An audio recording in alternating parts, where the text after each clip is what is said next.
Appreciate the opportunity to be with you, President Grimson. It's always good to see you. And we reflected just a couple moments this morning before the program began about the very nice evening we had at Alice Rogoff's home some years ago, where we discussed for the first time this concept of the Arctic Circle, what it would look like, how it would be different, who our audience would be.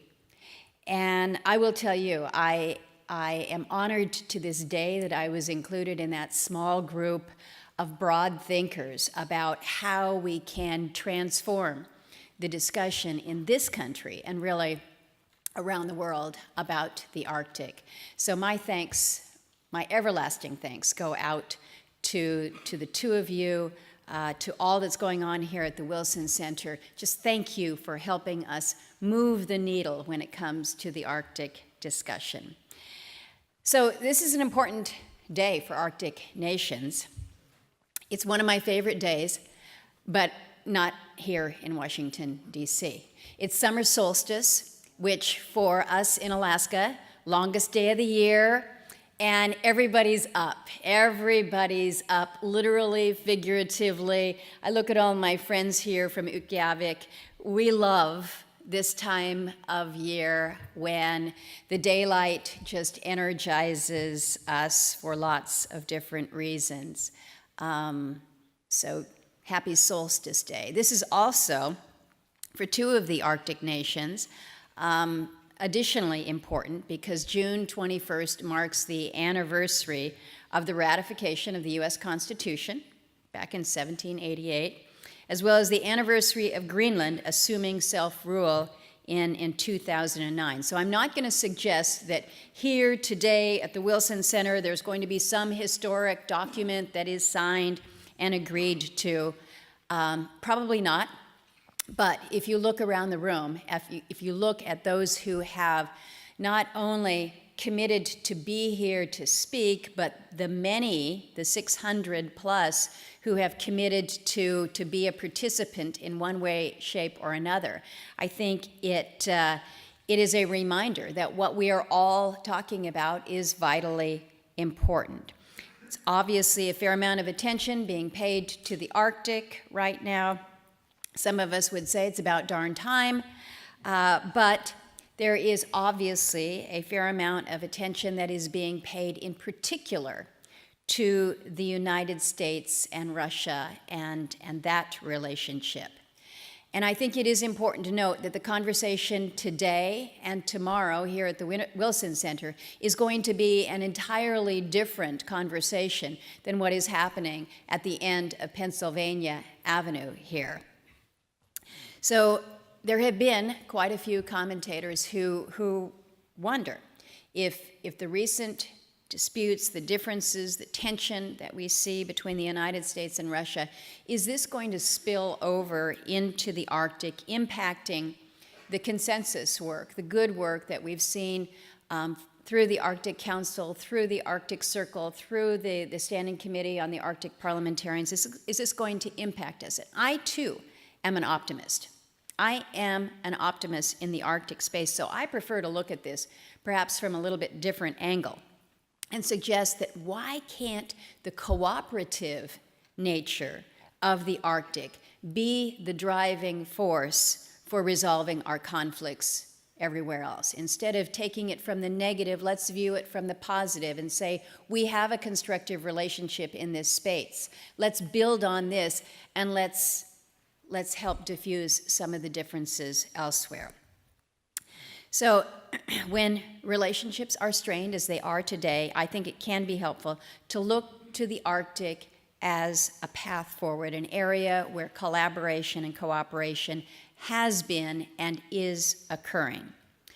And I think you don't need to dial back too very far to see some very specific examples of where we have proved this again and again. Go back to 2013. This was the Arctic Council ministerial in Kiruna, And at that time, it was Secretary of State Kerry and Russian Foreign Minister Lavrov. They were standing side by side, signing a binding agreement on oil spill preparedness in the Arctic. And if you'll remember, and I see Ambassador Bolton nodding his head, he remembers. We remember what was going on at that time. There were some very serious differences going on over Syria and U.S. Embassy spy charges that were the hot topic of the day. So that was happening in this sphere. And in Kiruna, you had Secretary Kerry and Foreign Minister Lavrov standing there executing the agreement on oil spill preparedness. And then just last month in Fairbanks at the ministerial there, obviously relations still strained, but Secretary Tillerson and Foreign Minister Lavrov signed yet another binding agreement on scientific cooperation in the Arctic. And I think perhaps just as important to that, the process to develop that binding agreement was co-chaired by the United States and Russia. So this just wasn't, we're going to sign an agreement that others have worked through. It was the United States, it was Russia coming together with this scientific cooperation agreement, penned by them. The Arctic Council also launched the new Arctic Ship Traffic Data Cooperative Agreement at the Fairbanks Ministerial. The intent is to have a better understanding of the ships that are operating in the Arctic, collecting information to develop trend analysis and the like. And this is important, of course, because shipping through the United States portion of the Arctic has increased by nearly 60% over the past 8 years. We all know it's expected to grow as sea ice diminishes. And for the two nations that share that choke point of the Bering Strait, knowing who is shipping what and where is vital for homeland security, for local security, and navigational necessity. Now, it's also worth noting that vessel traffic in the U.S. Arctic was significantly higher in 2015 than in previous years. This was due to Shell's activity in the Chukchi, but that demonstrates just how quickly the private sector can mobilize their activities, and then how quickly we could see that activity increase into the future. So the more infrastructure we can stand up now, the better off we will be as we seek to manage increased activity going forward. Arctic infrastructure, certainly one area where Russia is well ahead of us in the United States, and I include icebreakers in that equation. We're making a little bit of headway here. I just had an icebreaker update last week, and we are advancing this. Again, it's not as quickly as I would like. It's not going to come close to Russia's own initiatives. President Putin noted last week that Russia is in the process of building 4 new LK-60 icebreakers. These are capable of breaking up to 9 feet of ice. And he also said that the next generation lighter icebreaker would be constructed that can break through nearly 15 feet of ice. So they're moving forward. I'm not saying here that the United States needs parity with Russia on this matter. All you need to do is look at the map. Russia comprises nearly half of the Arctic. But I do think we need to do a little bit better. We keep talking about improving, enhancing our icebreaker fleet. And I somewhat sarcastically say that 1.5 icebreakers does not constitute a fleet. We must do better, and we will. But what we see with Russia is that they have made investment in the Arctic a priority. And quite frankly, to this point in time, we have not seen that same commitment to a priority. So I have called on the United States to increase its presence in the Arctic, both physically and politically, to demonstrate the continued leadership in the region, post-chairmanship of the Arctic Council, and also to reassure our northern neighbors that the United States places great importance on the region. And I think that we can do this in a non-threatening manner. by using existing infrastructure and operations so that this zone of peace in the Arctic is not destabilized. I had an opportunity in April to speak at the Arctic Encounter Symposium in Seattle. Many of you actually in this audience were with us that evening, and I outlined 4 different areas where I thought that we would have an opportunity to do just that. One suggestion was that the United States needs to re-engage with regards to the use of the Naval Air Station Keflavik in Iceland. And I had suggested that we could have an expanded role in Iceland again. We talk about an Arctic port. We talk about an Arctic port in the United States every day. We talk not only about one Arctic port, but a system of Arctic ports. So, President Grimson, when you tell me that China has its Arctic port, it makes me feel even more anxious about the fact that we, in the U.S., do not have our deepwater Arctic port. So now I've got another kind of incentive behind me to remind the folks in the administration that we got to get cooking here. Third area that I had suggested might be an opportunity for us to demonstrate our presence in the Arctic would be to establish a consulate office in Greenland, even if it's just kind of a one-person shop. And I made the suggestion that, look, Greenland may or may not be on a path towards independence from Denmark. If they do become independent, then we will have established a political representation on the island, and we'll have had some for several years, and we'll be in a good position to move forward with a new relationship. If they don't, no harm, no foul. So recognizing that there are areas that we might be able to again, have that relationship established. And another point that I had raised was enhancing our Arctic military training. I was in Norway about a month ago with a delegation from the Senate along with our Secretary of Interior, and we had a chance to go to Værnes and to talk with the Marines that have been training there for a 6-month stint. So recognizing that if we have opportunities and support from that host country, that these are not bad initiatives.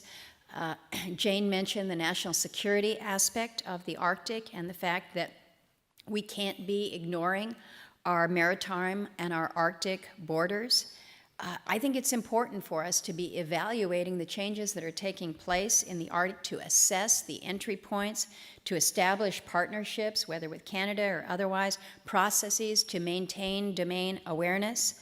The Arctic Coast Guard Forum is an excellent venue to start these discussions. So these are areas that are already out there that we just need to be more engaged.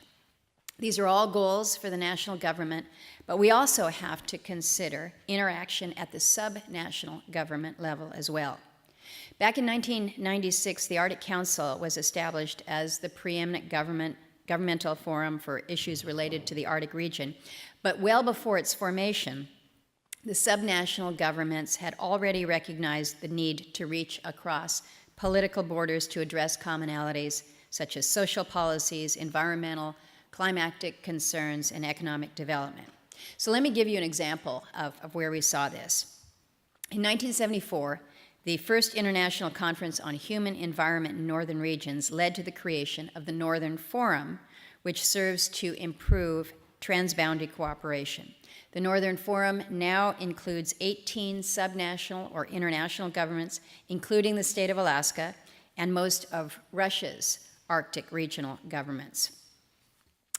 So Governor Hickel at the time and one of the founding members of the forum noted that Arctic regions and countries have to work together to solve these common problems. Good advice that needs to play out to this day. And he also suggested that it needs to be conducted kind of outside of the spotlight, outside of the political heat that I think we often feel. Last month, subnational governments came together to discuss common challenges and solutions when 12 mayors from Arctic communities in Alaska, in Canada, Finland, Iceland, Norway, they held their own forum on the sidelines of the Fairbanks ministerials.